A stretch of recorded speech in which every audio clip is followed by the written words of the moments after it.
Assalamualaikum warahmatullahi wabarakatuh. Yang terhormat kepada Ibu Aniswada selaku dosen pengampu mata kuliah Pendidikan Kewarganegaraan. Perkenalkan, kami dari kelompok 9 yang beranggotakan saya, Naila Cahaya Kirana.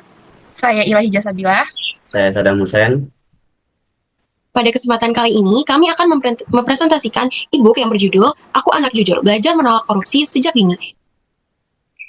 Oke, izin lanjut. Di sini ada covernya di mana judulnya itu ada Aku Anak Jujur, Belajar Menolak Korupsi Sejak Dini. Lanjut, di sini ada halaman pertama yang berisikan kata pengantar dan di halaman selanjutnya ini ada persembahan di mana e-book ini dipersembahkan khusus untuk adik-adik siswa kelas 3 MISD.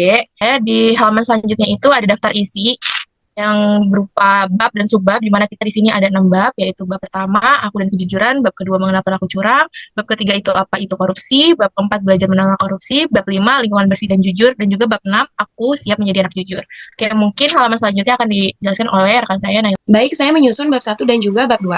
Jadi, pada bab 1, saya membahas tentang pentingnya sikap jujur dalam kehidupan sehari-hari. Bab ini tuh dibuat sebagai pengenalan dasar mengenai nilai kejujuran untuk siswa kelas 3 SD. Nah, di awal bab ini tuh terdapat pengantar yang mengajak siswa memahami bahwa mereka akan belajar tentang arti jujur, alasan mengapa harus jujur, contoh perilaku jujur, serta akibat jika tidak jujur. Selanjutnya, pada bagian awal ini terdapat bagian Ayo Mengamati, yang menampilkan ilustrasi anak menemukan barang di jalan. Nah, pada bagian ini tuh siswa diajak untuk berpikir mengenai tindakan yang benar ketika mereka tuh menemukan barang milik orang lain. Nah, tujuannya ini untuk menanamkan sikap jujur melalui situasi yang dekat dengan kehidupan siswa. Nah, selanjutnya ini terdapat bagian Ayo Menonton. Jadi ini tuh berisi video pembelajaran tentang kejujuran. Nah, media ini tuh dipilih agar pembelajarannya itu lebih menarik dan juga membantu siswa memahami materinya itu secara visual dan juga audio. Jadi anak SD sekarang kan biasanya kelas 3 udah diperbolehkan menggunakan gadget. Nah, maka dari itu saya memberikan mereka scan barcode ini tuh agar mereka dapat menggunakan gadgetnya gak hanya untuk bermain game, tapi juga bisa menonton video yang dapat mengedukasi mereka. Lalu selanjutnya ini pada subbab apa itu jujur, saya menjelaskan mengenai pengertian jujur. Setelah itu di bawahnya ini tuh ada terdapat latihan di mana siswa ini tuh mengelompokkan perilaku jujur dan juga tidak jujur. Latihan ini bertujuan melatih pemahaman siswa terhadap materi yang di atasnya tuh udah dijelasin. Nah, selanjutnya ini pada subbab kenapa harus jujur, nah dijelaskan juga beberapa manfaat dari bersikap jujur. Nah, materi ini itu bertujuan agar siswa ini tuh memahami bahwa kejujuran ini dapat memberikan dampak positif bagi diri sendiri maupun orang lain. Selanjutnya juga ada latihan soal yang berisi cerita dan juga 2 pertanyaan sederhana. Berikutnya ini saya juga membahas contoh perilaku jujur di rumah dan juga di sekolah. Penjelasannya juga dilengkapi dialog sederhana di bawahnya ini agar siswa itu lebih mudah memahami penerapan sikap jujur dalam kehidupan sehari-hari mereka. Nah, selanjutnya ini tuh ada bagian ayo kerjakan. Jadi, saya membuat lembaran evaluasi sederhana yang diisi oleh masing-masing siswa, sesuai dengan kebiasaan mereka sehari-hari. Jadi kan setiap siswa itu memiliki kebiasaan dan juga tingkat penerapan sikap jujur yang berbeda-beda. Nah, melalui kegiatan ini, kami sebagai guru ini dapat mengetahui kira-kira sejauh mana sih pemahaman dan juga penerapan nilai kejujuran dalam kehidupan siswa. Kemudian terdapat juga cerita yang berjudul Pensil yang Hilang.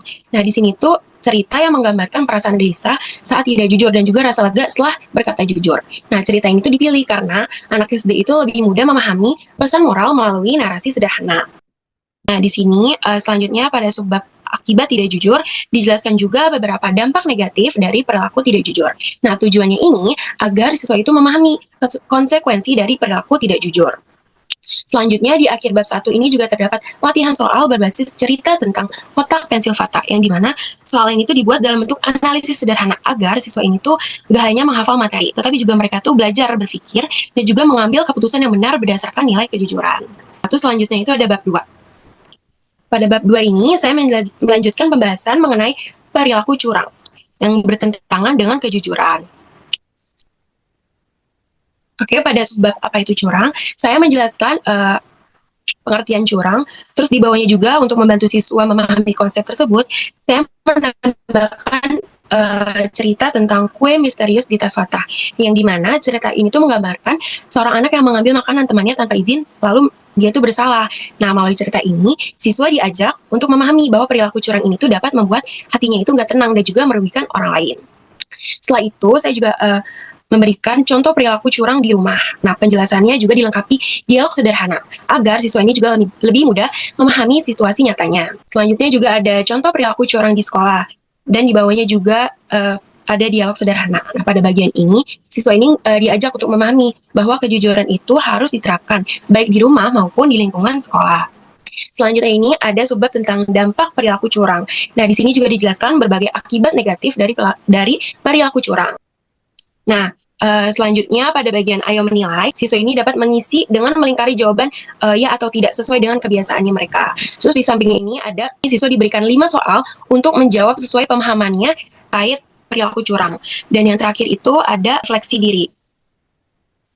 Nah, ini refleksi untuk tiap siswa. Sekian penjelasan bab 1 dan juga bab 2 dari saya.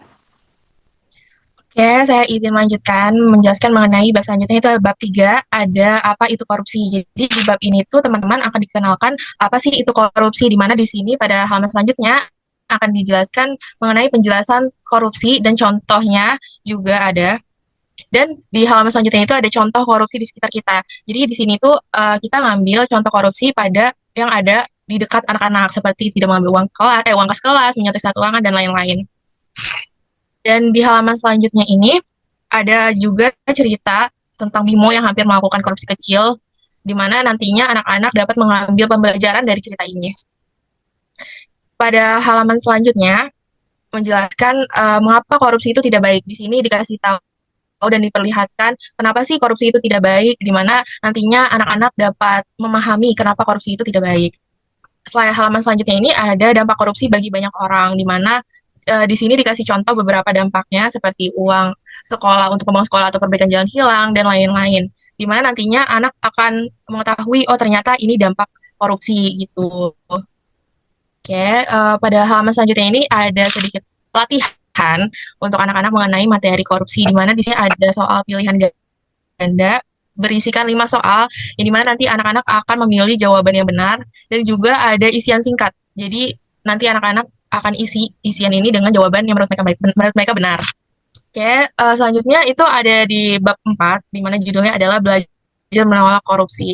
Jadi di bab ini diharapkan anak-anak itu dapat mengatakan tidak dalam korupsi. Jadi di sini itu ada, di halaman selanjutnya itu ada dijelaskan gerakan anti korupsi. Dan juga ada gerakan anti korupsi ini mengajarkan kita untuk apa. Jadi anak-anak itu tahu kalau misalnya gerakan ini mengajarkan kita untuk jujur, bertanggung jawab, dan tidak mengambil hak orang lain. Oke, pada halaman selanjutnya itu menjelaskan tentang kebiasaan anak jujur di sekolah. Jadi dijelasin di sini kebiasaan apa aja sih kebiasaan jujur yang ada di sekolah, seperti tidak menyontek saat ulangan, mengembalikan barang yang dipinjam dan lain-lain. Terus juga di halaman selanjutnya ini menjelaskan tentang berani berkata tidak pada kecurangan. Jadi di sini tuh dikasih contoh dialog sederhana tentang bagaimana kita harus mengatakan tidak pada kecurangan gitu. Nah, di halaman selanjutnya ini ada mengenai mengajak teman untuk bersikap jujur. Jadi di sini dikasih beberapa contoh bagaimana teman-teman mengajak temannya untuk bersikap jujur. Dan di halaman selanjutnya itu ada soal pilihan ganda dan juga esai, di mana pilihan ganda ini teman-teman akan memilih jawaban yang benar dari kelima soal ini. Pilihan ganda, dan selanjutnya ada isian benar atau salah. Jadi di sini teman-teman akan menulis mengasih tanda centang pada jawaban yang benar dan memberikan tanda silang pada jawaban yang salah. Mungkin segitu aja pemaparan dari bab 3 dan 4. Mungkin bab selanjutnya akan disampaikan rekan saya, Sadam.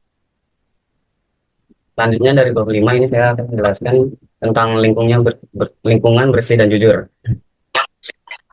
Pada slide ini diberitahukan sekolah bukan hanya tempat untuk mengejar nilai akademis atau membaca dan berhitung. Sekolah adalah tempat utama untuk membentuk karakter, integritas, dan kepribadian jujur. Selanjutnya, arti lingkungan bersih dan jujur. Di sini saya menjelaskan tentang apa itu lingkungan bersih dan lingkungan jujur. Dan contoh sederhana seperti membuang sampah pada tempatnya, mengembalikan barang yang bukan milik kita, dan tidak ulangan. Selanjutnya, peran siswa dalam kejujuran. Di sini saya memberi hal kecil yang bisa dilakukan oleh anak-anak, seperti mengerjakan tugas sendiri tanpa mengetek dan lain-lain.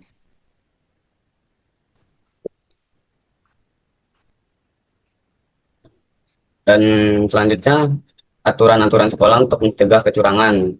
Di sini saya mengasih larangan-larangan yang tidak boleh dilakukan di sekolah.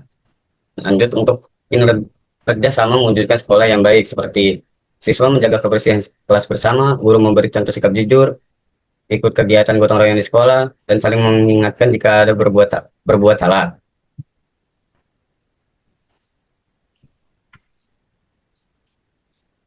Nah, di sini saya mengasih evaluasi dari pilihan jawaban yang benar dan jawab secara singkat.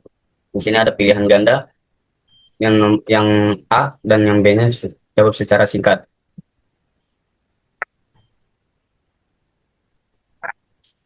Di bab 6 ini saya akan menjelaskan untuk agar anak bersikap jujur. Pada slide ke-50 di sini ada manfaat menjadi anak jujur. Di sini menjelaskan manfaat-manfaat menjadi anak jujur, seperti sayang banyak orang, mempunyai banyak teman, hati jadi tenang, dan dipercaya orang lain.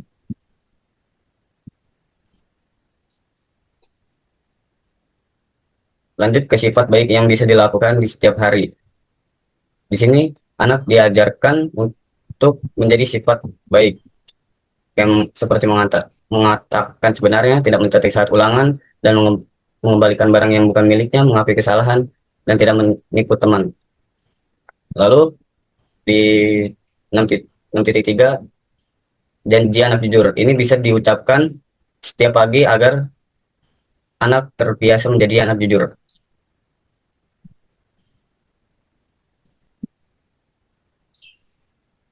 Berikutnya aksi nyata untuk menolak kecurangan. Seperti katakan tidak saat diajak menyontek, kerjakan tugas sendiri, laporkan jika melihat kecurangan, dan pilih bermain dengan yang jujur. Di sini jadi aksi nyata menolak kecurangan, jadi tidak boleh melakukan kecurangan.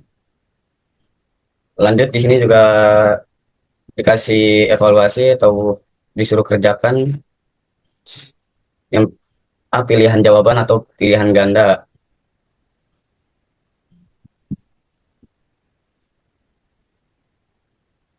Lalu yang B, jawab secara singkat, tulis B untuk benar atau S untuk salah. Oke, aku izin lanjutin, di mana pada halaman selanjutnya ini berisikan kunci jawaban dari latihan soal ataupun refleksi dari bab 1 sampai juga bab 6. Ini dia kunci jawabannya, dan di halaman selanjutnya lagi itu ada daftar pustaka, di mana ini referensi dari kelompok kami untuk membentuk e-book ini. Dan halaman selanjutnya ini ada profil penulis, yaitu ada saya sendiri, Ilahi Jasabila, ada Naila Cahya Kirana, dan ada juga Saddam Hussein, dan profil dosen pembimbing kami yaitu Anis Wadah. Baik, demikian presentasi dari kelompok kami mengenai e-book yang berjudul Aku Anak Jujur, Belajar Menolak Korupsi Sejak Dini. Nah, melalui e-book ini, kami berharap siswa kelas 3 SD ini nggak hanya memahami materi tentang kejujuran, tetapi juga mampu menerapkannya dalam kehidupannya sehari-hari. Kami juga berharap e-book ini dapat menjadi media pembelajaran yang menarik, interaktif, dan membantu dalam pembentukan karakter anak sejak dini. Kami menyadari bahwa e-book ini yang kami susun masih memiliki banyak kekurangan. Oleh karena itu, kami sangat terbuka terhadap kritik dan juga saran yang membangun demi perbaikan ke depannya. Sekian presentasi dari kelompok kami. Wassalamualaikum warahmatullahi wabarakatuh.